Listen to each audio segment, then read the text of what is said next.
Okay, Jeff Flight here with our daily look behind the news from the UT newsroom. This morning we're speaking with investigative reporter Jeff McDonald.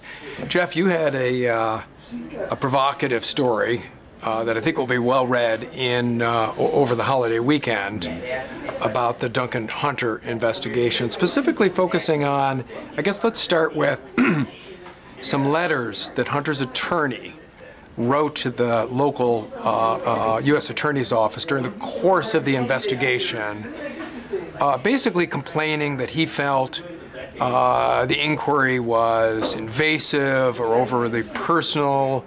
So what was the point he was trying to make there?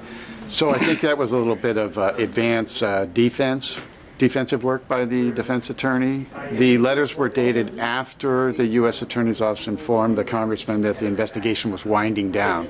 So this was his criminal defense attorney writing to the U.S. Attorney here in San Diego, and then his bosses in Washington, D.C., saying that, hey, some of the elements in your conclusions are out of bounds. Some of the alleged personal indiscretions, drinking, perhaps philandering, we're not sure. But that's what the elements of the letters that the defense attorney wrote to the U.S. Attorney's Office, complaining that some of these allegations or lines of questioning, apparently, that the investigators were bringing to the defense lawyers were inappropriate and unrelated to the campaign spending that was the source of the investigation. Yeah, and I guess without trying to second guess, to me it's interesting, these letters we have because they were released to publicly by Vega, correct? Yes, by the Hunter defense team. Yes. So they've made these public, and in these letters they make a point that is basically, hey, you guys are trying to make my guy look like he's having extramarital affairs. This is scurrilous, and it's got nothing to do with the matter at hand. Stop doing this. And then making that public, it feels like it has, I don't know, like a negative effect for the congressman. Why would you bring stuff like that up? I can't speculate why they released the letters. Clearly they thought it would help them. Yeah, if you, like I could see writing that letter, but then giving it to reporters? Right. So we'll see how that shakes out.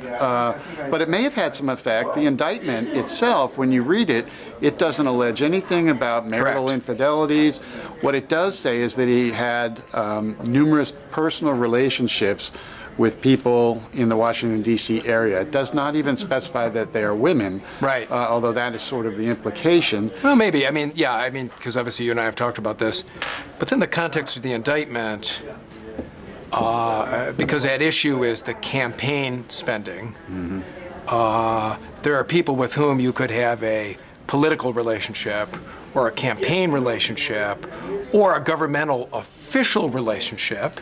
So that distinction of this is a personal relationship, I mean, depending on the context, that phrase can mean a lot of things, but I think within this context, it doesn't necessarily connote something untoward. And we won't know unless or until it comes up during trial or if it pleads them. And nothing in the criminal complaint alleges any personal infidelities. We did think it was interesting, of course, that he was taking Uber to and from people's or homes. Leaving someone's home early in the morning. Arriving at night. And there were some hotel billings. Yes, that were, questionable. Right. But again, there's nothing illegal about, straying outside one's marriage. It may reflect personally on a candidate seeking public office, but that's for voters to determine. Right. And again, really all we have are these denials from the defense team saying, don't be asking about these things. It's inappropriate to ask, and it's, I don't think they were conceding in any way that that's what was going on. And again, it's not in the indictment, but it does make for some pretty interesting questions. Yes. So I think we'll leave it at that. If you have insights or thoughts or information, please contact Jeff offline, and we'll see you back here tomorrow.